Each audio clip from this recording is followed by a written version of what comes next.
제27장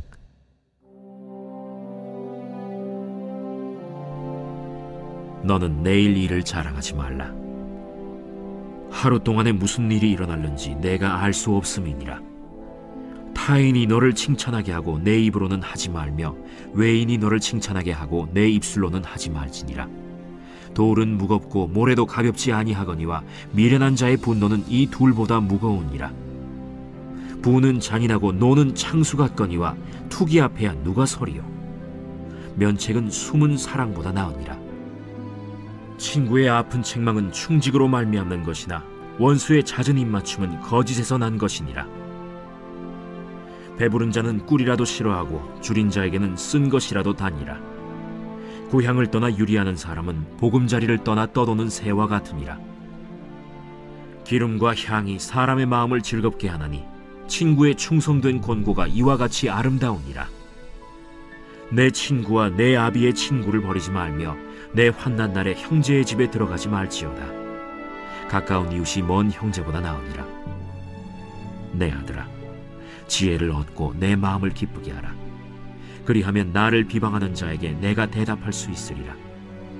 슬기로운 자는 재앙을 보면 숨어 피하여도 어리석은 자들은 나가다가 해를 받느니라. 우리가 살면서 반드시 해야 될 것과 하지 말아야 될 것이 있습니다. 이것을 마음속에 정확하게 정리해둔 사람과 그렇지 않은 사람은 아주 큰 차이가 나는 것이죠. 그래서 오늘 말씀은 우리가 하나님을 믿는 자녀로서 하지 말아야 될 것, 그리고 해야 될 것을 정확하게 이야기하고 있는데요. 우선 하지 말아야 될 것이 무엇입니까? 죄는 당연히 저질러서는 안 되므로 우리가 논외로 하고요.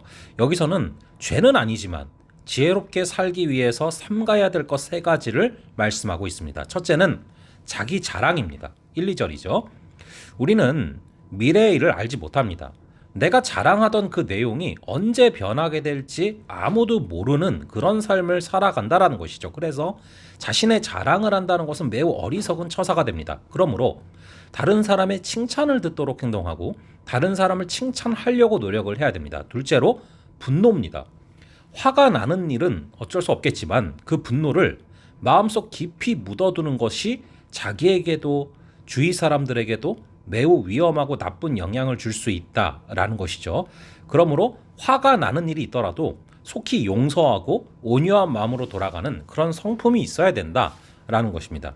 셋째로 가까운 사람, 특히 가족 형제와 다투거나 그들을 멀리하는 것입니다. 결국 세상에는 수많은 사람이 있지만 인생에서 정말 소중한 사람은 그렇게 많지 않습니다. 그런데 그 중에서도 가까웠던 사람, 특히 가족을 멀리한다면 심각한 고독에 빠지지 않을 수가 없습니다. 솔로몬은 가까운 이웃이 먼 형제보다 낫다고 가르치는데 이는 가까이 있는 사람을 소중히 여기라는 의미이기도 하지만 형제라도 멀어지면 단순한 이웃보다도 못한 사이가 될 수 있으니 형제끼리 가까워지기 위해 노력하라 라는 의미로도 볼 수 있습니다. 이 세 가지만 지켜도 우리의 일상은 관계에 있어서 적어도 큰 문제가 없다라는 것입니다. 또한 반드시 해야 될 것이 무엇인지를 말씀하고 있죠. 첫째로 면전에서 책망하고 또 듣는 것입니다. 사실 뒤에서 험담하는 것은 쉽지만 면전에서 책망하는 데는 상당한 용기가 필요합니다. 그 사람을 아끼지 않는다면 할 수 없는 행동이죠. 그래서 지혜로운 사람은 직접 찾아가서 책망하고 또한 자기를 직접 책망하는 사람에게 오히려 감사를 표하고 기뻐합니다. 사실 아프게 책망하는 사람이 친구고 듣기 좋은 소리만 하는 사람은 원수이죠. 물론 어리석은 자는 이를 싫어합니다. 배부른 사람은 꿀이라도 싫다 하고 배가 고픈 사람은 쓴 음식도 달게 먹듯이 어리석은 자는 아무리 좋은 말이라도 싫어하고 지혜로운 사람은 쓴소리를 해도 좋아한다라는 것입니다. 그래서 지혜로운 사람은 친구의 충성된 권고를 기름과 향처럼 즐거워합니다. 둘째로 지혜를 얻고자 노력하는 것입니다. 지혜로운 사람은 늘 공부하며 자기가 가진 문제를 고치기 위해 노력합니다. 이런 태도는 비방하는 사람들을 부끄럽게 만드는 것이죠.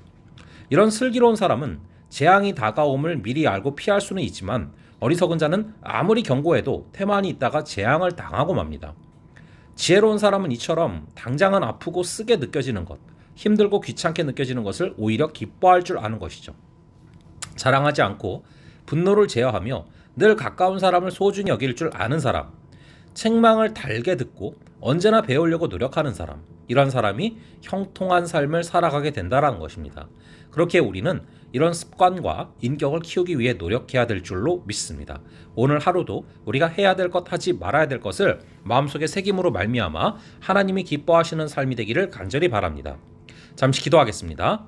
아버지 하나님, 오늘의 말씀을 통하여서 우리가 하지 말아야 될 것이 바로 자기 자랑이며 그리고 분노라는 것을 다시금 마음속에 새겨봅니다. 아버지 하나님, 우리가 주님께서 주시는 그 지혜를 마음속에 새기게 하여 주시고 또한 가족과 형제들과 가까이 지내게 하여 주시고 또한 오늘 말씀에서 말씀하신 것처럼 우리가 해야 될 것을 또 마음속에 새기게 하여 주셔서 우리가 면전에서 책망하고 또 듣는 것, 그리고 우리 주님께서 말씀하셨던 것처럼 지혜를 얻고자 노력하는 것, 아버지, 이러한 삶의 모습이 우리의 삶의 모습 되게 하여 주셔서 오늘 하루의 삶이 주님과 더 가까워지는 귀한 삶이 되게 하여 주시옵소서. 감사드리고 이 모든 말씀 우리 주 예수 그리스도의 이름으로 기도합니다. 아멘. 그럼 또 다음번에 뵙도록 하겠습니다.